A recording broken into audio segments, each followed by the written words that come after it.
ప్రకటిస్తాం. ఎరువులు కావచ్చు, విత్తనాలు కావచ్చు, పురుగు మందులు కావచ్చు, ఇలాగ రాయితీలు ప్రకటిస్తాం. వారికి ఇచ్చిన వ్యవసాయ యంత్ర పరికరాలకు కూడా రాయితీ మీద ఇస్తుంటాం.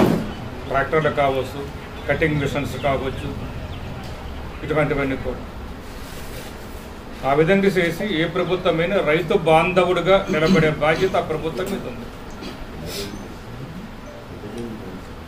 అలాగే మన ప్రభుత్వం, మరి మన ముఖ్యమంత్రి చంద్రబాబు నాయుడు గారు నేను రైతు బాంధవుని అని చెప్తున్నారు. కూటమి ప్రభుత్వం అంతా కూడా అందరూ కూడా అలాగే చెప్తుంటారు. కానీ ప్రస్తుత పరిస్థితులు ఏమిటి? ఈ సీజన్లో మనం ప్రారంభం అయ్యేటప్పుడు విత్తనాలు ఇవ్వాలి. విత్తనాలు అయిపోయిన తర్వాత ఎరువుల తర్వాత పురుగు మందులు అలా లభ్యమవుతున్నావా అని అడుగుతున్నాను నేను. యాక్చువల్లీ అదేమో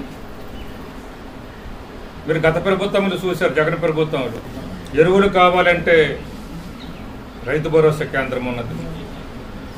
అదేవిధంగా పురుగు మందులు కావాలంటే రైతు భరోసా కేంద్రం ఉన్నది. చివరకు మీ పంటను అమ్మడానికి అంటే ప్రభుత్వం తరఫున కొనడానికి కూడా రైతు భరోసా కేంద్రం ఉంది. మరి ఈరోజు అన్ని రైతు భరోసా కేంద్రాలు ఉన్న తర్వాత వాటిని ఎందుకు ఈ ప్రభుత్వం వినియోగించుకోవడం లేదు? కొన్ని చోట్ల అద్దెకిస్తున్నట్టు కూడా నేను చూస్తున్నాను. సచివాలయాలు, రైతు భరోసా కేంద్రాలు కూడా పేపర్లు చూస్తున్నాము.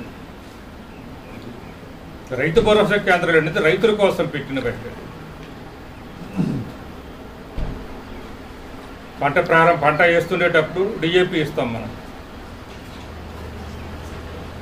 అలాగా పంట పెరుగుతున్న కొలది యూరియా వేయాలి.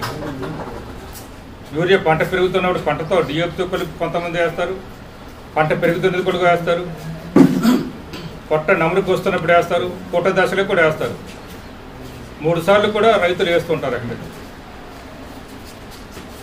అంత విధంగా చెప్పాలంటే నవంబర్ మొదటి వారం, రెండవ వారం వరకు కూడా యూరియా అవసరం. జూలై, ఆగస్టులో యూరియా.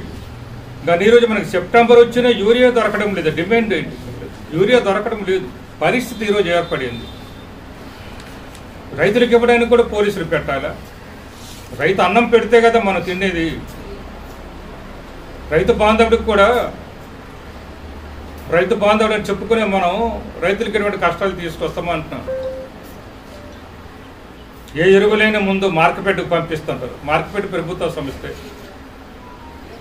మార్కెట్ నుంచి మార్కెట్ యార్డుకు కూడా వస్తాయి, అదే ఏఎంసీలు.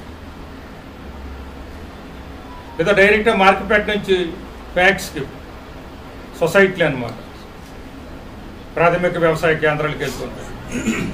కానీ ఇప్పుడు ఎక్కడ లేదంటే మరి ఎక్కడికి వెళ్తున్నట్టు యూరియా అంతా ఏమవుతున్నట్టు? దానికి జవాబు చెప్పవలసింది ప్రభుత్వమే.